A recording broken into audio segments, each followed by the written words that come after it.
Now let's get into what we actually got. So this is my favorite grain-free cereal. It only has 7 ingredients in this one: buckwheat, cassava, honey, coconut sugar, coconut oil, sea salt. It's organic, but what I love about this is it's not just non-GMO, but it's also glyphosate free. So absolutely love this. I don't feel bad about eating it. I also eat it as a snack, not really for breakfast, but the macros on it aren't too bad. Love these. Picked up 2 of their organic young chickens just because it was so much cheaper than buying just boneless, skinless chicken breast.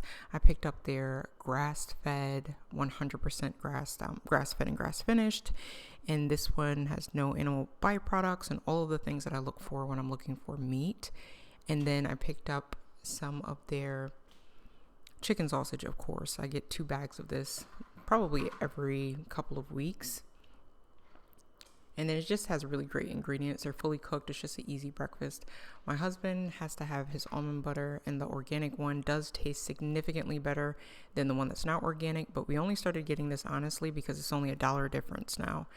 Picked up these organic fresh squash, some bananas, some organic Gala apples, and those were about $4.79 in my area. Sweet potato chips cooked in avocado oil. We have been loving getting those. And then the organic plantain chips. Love these. They're really, really good dipped in anything pretty much, or salsa. If you've never had plantains, they're awesome. Next up, I picked these up. My son loves these, and then me and my husband actually really love these too. I love that the sugar is really, really low. So for one of these little pops, they come in 3 different flavors. I love the ingredients on all of this. And the flavors are, I want to say it's grape, fruit punch, and cherry. And the fruit punch is just fantastic. They're all really, really good, but that one's really good. So I just want to show you the ingredients as well as how much sugar is in it. So one of these has 5 grams of sugar, which is significantly less than anything else that I have seen.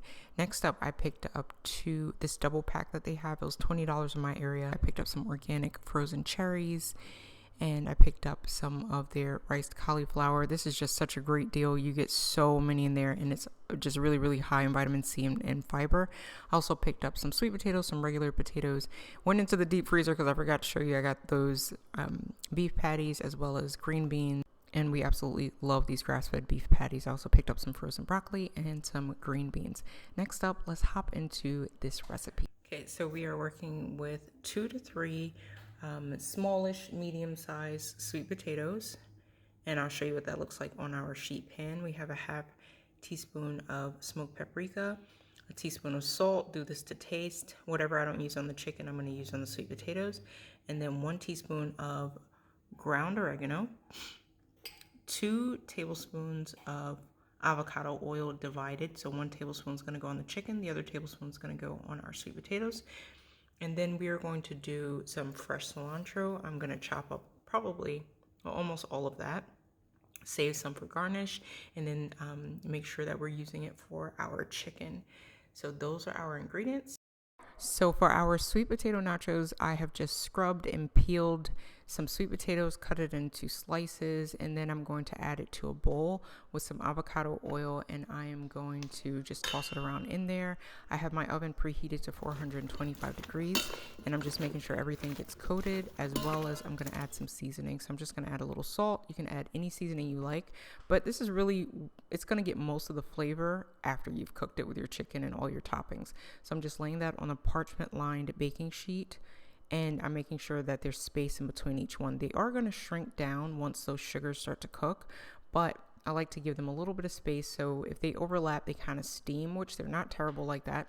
And you can cut these as thick or as thin as you would like. The thinner, the faster they're going to cook, so keep that in mind. So I just cooked the chicken in some avocado oil and some seasonings, topped it with some cilantro and a little bit of fresh lime. And our sweet potatoes are done, so I'm going to go ahead and pop this chicken on top, and then we're going to pop it on some cheese and our favorite toppings. So I have about a half cup of cheese, and this is going to be from my husband's side. So we're just going to sprinkle all of that cheese on. I'm using this dairy-free cheese alternative for this other side.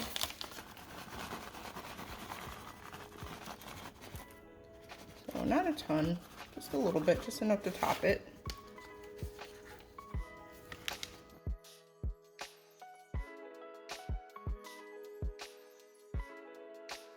Until next time, your life matters, what you do with it matters. So what will you steward well?